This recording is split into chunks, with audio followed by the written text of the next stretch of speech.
Welcome to the Stoic Golden Tribe, where enduring wisdom meets the strength of presence, and where we uncover the truths modern society refuses to teach men. Let me ask you something, brother. Have you ever felt like the more kind you are, the more people take you for granted, especially in relationships, like your loyalty is seen as weakness, your softness mistaken for neediness, and no matter how much love or effort you give, you keep ending up hurt, overlooked, or even disrespected? Here's the truth no one tells you. Overkindness, unchecked, unbalanced, and coming from a place of fear or insecurity will destroy not just your relationships, but your self-worth. This isn't a message against kindness. True kindness, when it comes from strength and self-respect, is one of the most powerful traits a man can have. But when it's excessive, when it becomes self-sacrifice without boundaries, you stop being attractive, you stop being respected, you become invisible. Today we break it all down, from ancient warrior codes to modern psychology. You'll discover the 10 ways overkindness is silently ruining your life and your relationships, and how to reclaim your masculine power without turning cold or bitter. Because being a good man doesn't mean being used, and loving a woman doesn't mean losing yourself. So stick with me to the very end, and if this resonates with your experience, drop a comment below and let the tribe hear your story. Let's dive in. Chapter 1. When kindness becomes a silent surrender. Let's begin with the core truth every man must confront. Kindness without boundaries is not kindness, it's surrender. In the ancient world, men were taught the art of balance. A warrior wasn't only strong, he was also wise. He knew when to show mercy and when to draw his sword. But in today's world, many men have been conditioned to believe that being endlessly nice is the ultimate virtue. That if you give more, tolerate more, and never say no, you'll be loved more. That's a lie. When you're too kind, when you ignore your own needs, when you sacrifice your standards, when you give without receiving, you teach people how to treat you.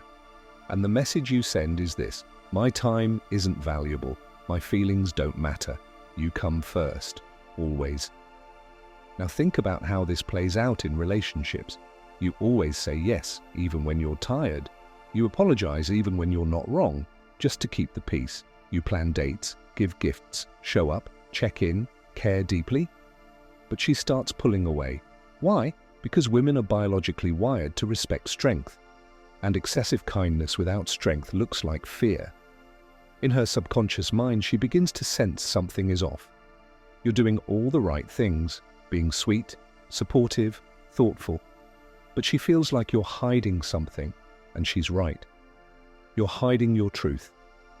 You're hiding your standards, your assertiveness, your masculine edge, all in the name of kindness. Over time, this backfires. Not only does she lose respect, but she also starts to feel like she's with a man who needs her more than she needs him. And when that happens, attraction dies a slow death. This is how overkindness ruins relationships silently. Not with explosions, but with erosion. Let's be clear. You don't need to be a jerk to keep a woman's interest, but you do need to be authentic. You do need to show backbone. You do need to be willing to walk away if your kindness is not being reciprocated. The Roman Stoics taught this. He who gives all and demands nothing becomes a slave. Kindness must come from strength, not desperation. So the next time you catch yourself people-pleasing, ask yourself, am I doing this because I genuinely want to? Or am I afraid of losing someone who doesn't even value me fully? Because, brother, when your kindness is rooted in fear, you are betraying yourself. Drop a comment below. Have you ever felt your kindness was used against you? Let the tribe know your experience. Chapter 2. The hidden costs of overkindness. Why she starts losing interest. You think you're building love, connection, loyalty. But in reality, every time you choose overkindness over honesty, you're building resentment in her and in yourself. Let's talk about what really happens when you're too kind in relationships. At first, she appreciates it. She feels adored, seen, protected. But the moment she starts to feel that your kindness has no boundary, that you'll always be there no matter what she does, something starts to shift. She doesn't do it consciously. But a quiet voice inside her starts asking, why is he always available? Why doesn't he challenge me? Why does he let me walk over his boundaries? Because the moment she feels like she can predict you entirely, your reactions, your forgiveness, your kindness, she starts testing. And here's where many men fall apart. When she tests you, and you just smile through it. When she disrespects you in front of friends and you say nothing. When she ghosts you for a day or two, and you welcome her back with open arms like nothing happened. What she feels isn't guilt, it's a drop in respect. Because deep down, she doesn't want a man who tolerates everything. She wants a man who knows his worth so deeply that he's willing to walk away rather than be treated poorly. This is why overkindness kills attraction. You might think you're nurturing the relationship, but what you're really doing is draining yourself to fill someone else's cup. You're pouring so much, and when your own emotional cup runs dry, bitterness begins to grow. And now, not only is she pulling away, you're starting to lose yourself. You begin to wonder, what else can I do to prove I care? Why isn't this enough? Why does she seem more attracted to the guy who treats her worse than I ever would? Because here's the truth that stings. Kindness without respect is invisible. She doesn't see it. She doesn't feel it. And eventually, she doesn't even appreciate it. And when you're too nice, constantly putting her first, agreeing with everything, avoiding conflict, you lose your masculine polarity. That edge that makes her feel safe, yet excited. That presence that says, I love you, but I love myself more. Let's go deeper. The ancient Stoics again warned of this. Marcus Aurelius wrote, do not waste what remains of your life in speculating about others. Be concerned with what you become. Brother, if you're too concerned with how she feels, while abandoning how you feel, you're becoming a shadow of the man you were meant to be. Because no woman wants to be in love with a man who doesn't love himself first. Overkindness makes you predictable. Predictability makes you boring. And boredom kills romance faster than anything. Now, this doesn't mean you need to play games. It means you need to reclaim your time, your energy, your values, and understand that being kind is not about sacrificing your masculinity.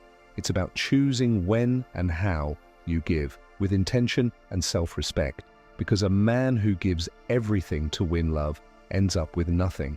So what do you do instead? You set limits, you speak your truth even if it makes her uncomfortable, you stop apologizing for your standards, you learn to say no without guilt, and you stop fearing that walking away means you've failed. It means you've grown. Because when a man can walk away, not in anger, but in peace, that's when he becomes unforgettable. Drop a comment below. Have you noticed a woman losing interest the more you gave? Let's talk about it. Your story might help another man in the tribe wake up. Chapter 3. How society trains men to overgive and how to break free. Now let's ask the deeper question. Why do so many men fall into the trap of overkindness in the first place? It's not just how you were raised, it's also how the world conditions you. From a young age, most boys are told, be nice, don't make her uncomfortable, never let a woman feel hurt, happy wife, happy life. We are rewarded for being agreeable, for being soft, for being good boys, and punished for being assertive, direct, or for standing up for what we believe in, especially when it challenges the feelings of others. This conditioning creates a belief. If I want to be loved, I must please everyone, especially women. But here's what they don't tell you. The man who pleases everyone loses himself. And the woman he wants most? She doesn't want a man who fears upsetting her. She wants a man who stands firm even when she tries to shake him. The truth is, society does not celebrate strong, grounded, masculine men anymore. They praise the ones who say yes to everything, who sacrifice their purpose for their partner, who don't speak up, who always smile even when they're suffering silently inside. But brother, you were not built to be tame. You were not born to shrink so others could feel more comfortable. You were not put on this earth to be liked. You were meant to be respected. And here's the part most men never realize until it's too late. Overkindness doesn't come from love. It comes from fear. Fear of rejection, fear of abandonment, fear of being alone. That fear controls your actions, so you overtext her, overvalidate her, overaccommodate her, not because you're confident, but because you're trying to buy love with your kindness. And what happens? The very thing you fear, losing her, becomes your reality. Why? Because women can feel when your kindness is fake confidence. They know when your nice guy energy is really just anxiety wrapped in politeness. So how do you break out of this trap? You have to unlearn the lies. You need to understand this timeless truth. Respect is more powerful than approval. You don't need to be rude to gain respect, but you must be rooted in who you are. This is where ancient wisdom becomes gold. In the teachings of Confucius, he wrote, "The superior man is modest in speech, but exceeds in action. He does not flatter, he does not chase, he moves with purpose." Ask yourself, when was the last time you said no without explaining yourself? When was the last time you expressed a boundary and stood by it, even if it upset her? When was the last time you made a decision based on your own values, not her reactions? That's your power, that's your masculinity, that's the version of you she truly wants but can never control. Because here's the paradox, the more you fear losing her, the more she pulls away. But the more you are willing to lose her, the more she feels drawn to you. Why? Because strength creates security. When she sees you stand your ground, she sees a man who cannot be manipulated, a man who doesn't need her to feel whole, and that's magnetic. So brother, you don't need to become cold or heartless, but you do need to kill the people pleaser inside you. You need to stop overgiving in hopes of love and start leading with self-respect. When you master this, you'll notice something powerful. She listens more. She respects your space. She begins to value the moments you do give her your energy, because it's no longer guaranteed. Kindness should be your nature, but your strength must be your foundation. Drop a comment below. What's one belief about kindness or dating you had to unlearn? Let's help each other rise. Chapter 4. 10 Signs your overkindness is ruining your life, and how to flip the script. Brother, this is the part of the video that might hurt the most, but it's also where the real healing begins. Because if you don't recognize the signs of overkindness, you'll keep living the same cycle. You'll give too much, expect little, get walked on, and wonder why love never feels fulfilling. You'll confuse attention for intimacy. You'll mistake convenience for connection. And eventually you'll lose not just your relationship, but your identity as a man. So let's break it down slowly and clearly. These are 10 signs that your overkindness is ruining your life, and the soulful, grounded actions you must take to reclaim your dignity, your peace, and your power. 1. You apologize just to keep the peace. You say, "I'm sorry," to avoid arguments even when you're not wrong. You surrender your truth to avoid discomfort. And while you think you're being emotionally mature, what you're actually doing is teaching her that your voice doesn't matter. You're telling her, "My value is less than yours. I'll silence myself to keep you." Speak honestly and calmly. Apologize only when you truly believe you made a mistake, not because you're scared of her reaction. Real love can handle honesty. It cannot survive emotional dishonesty dressed as kindness. 2. You're always emotionally available, even when you're drained. She needs to talk, you listen. She needs comfort, you show up. She has a bad day, you absorb her pain. But you suffer in silence. You bury your pain, your stress, your needs. Because you believe being a good man means always being there, even if it kills your inner world. Emotional support must go both ways. Stop being the emotional sponge for someone who doesn't ask if you're okay. A real relationship lifts both people. Set that standard. 3. You ignore disrespect. Because you're afraid to lose her, she talks down to you, flirts with other men, uses sarcasm to embarrass you. And you smile, you laugh, you stay silent, because deep down, you believe that speaking up means she'll leave. Brother, If you have to tolerate disrespect just to be loved, you're not in love. You're in emotional slavery. Demand respect through your behavior, not your begging. The moment someone crosses a line, address it. If it happens again, you walk, not to punish her, but to protect your soul. 4. You're always the one chasing you. Initiate every conversation. You plan every date. You remind her you care. You chase and chase while she chooses when to respond, when to show interest, and when to disappear. Over time, this imbalance makes you feel small, like your worth is tied to whether she replies or not. Flip the script. Step back. If she's interested, she'll meet you halfway. If she doesn't, you've gained clarity, not rejection. A woman who values you will mirror your effort, not watch you burn yourself out trying to prove you're enough. 5. You give without receiving.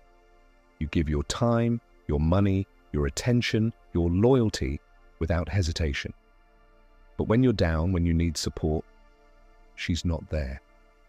You're met with excuses, distance, coldness, and yet you keep giving because you've been conditioned to believe, if I give more, she'll love me more.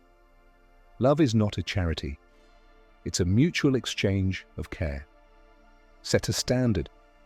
If your energy isn't matched or reciprocated, withdraw with grace, not bitterness. Your value is not measured by how much you give, it's reflected in how much is returned. 6. You think kindness will win her heart. You think if you're nice enough, available enough, understanding enough, she'll finally see how amazing you are. But here's the truth that burns. She already knows you're kind. She just doesn't respect you because you're not a mystery. You're not a challenge. You've become predictable, always there, always giving, never walking away, never commanding value. Be kind, but make sure your kindness isn't a tool for approval. Lead with confidence. Let her earn your heart, because anything easily given is easily forgotten. 7. You avoid conflict at all costs. You think keeping her happy means avoiding hard conversations. So you hide your opinions. You downplay your emotions. And over time, you become a man who can't be trusted to be real. Conflict isn't the enemy. It's a doorway to truth. Speak your truth with calm strength, even if it shakes the room. If a woman walks away because you set a boundary, she was never staying for who you truly are, only who you pretended to be. 8. You've lost connection to your mission. Before her, you had goals, a purpose, a fire. Now, you live for her validation. You base your day on her moods, her texts, her responses. Reignite your purpose. The most attractive version of you is the man who wakes up for his mission, not her attention. Remember this. The man who walks his path with passion will always have admirers.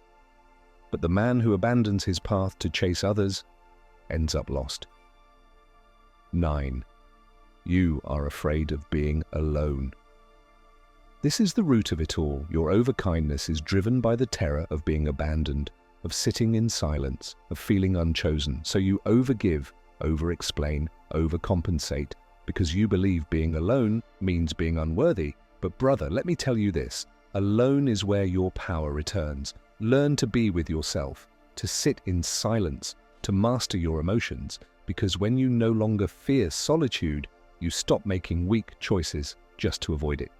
10. You've forgotten who you are. You used to walk tall, you used to have standards, you used to have peace, but now you're anxious, reactive, unsure of yourself. You've become a watered-down version of the powerful man you were born to be. Return to your roots. Rebuild your masculine frame. Get back in the gym. Read ancient wisdom. Sharpen your mind. Surround yourself with brothers who remind you who you are. Because when you stand tall again, you'll realize you were never too kind. You were just too afraid to be strong. Brother, I want you to hear this clearly. You don't need to become cold. You don't need to become cruel, but you must become conscious. You must become balanced. Kindness is a weapon, but only when it's held by a man who respects himself first. So stop overgiving, stop chasing, stop apologizing for having a backbone. Start moving through life with quiet confidence. Start giving from strength, not fear. Start loving yourself the way you wanted her to love you. Because when you do that, you become the rarest kind of man. Kind, grounded, respected, and unforgettable. Drop a comment below. Which of these signs hit hardest for you, and which one are you committing to change starting today? If this message stirred something inside you, if you saw your own reflection in these words, then brother, this is your wake-up call. You don't need to stop being a good man, but you must stop letting your goodness be taken for weakness. At the Stoic Golden Tribe, we don't chase love. We become the kind of men who naturally attract it through presence, purpose, and unshakable self-respect. So if you're ready to reclaim your masculine frame, if you're ready to grow with truth, strength, and ancient wisdom guiding you, like this video to keep this message alive. Share it with a brother who needs to hear this truth. Subscribe to the channel and turn on notifications, because every week we bring you the wisdom modern society refuses to teach men. And most importantly, drop a comment below. Let us know where you are on this journey. The tribe is listening. You are not alone. You are not broken. You are simply being called to rise. This is the Stoic Golden Tribe, and this is just the beginning.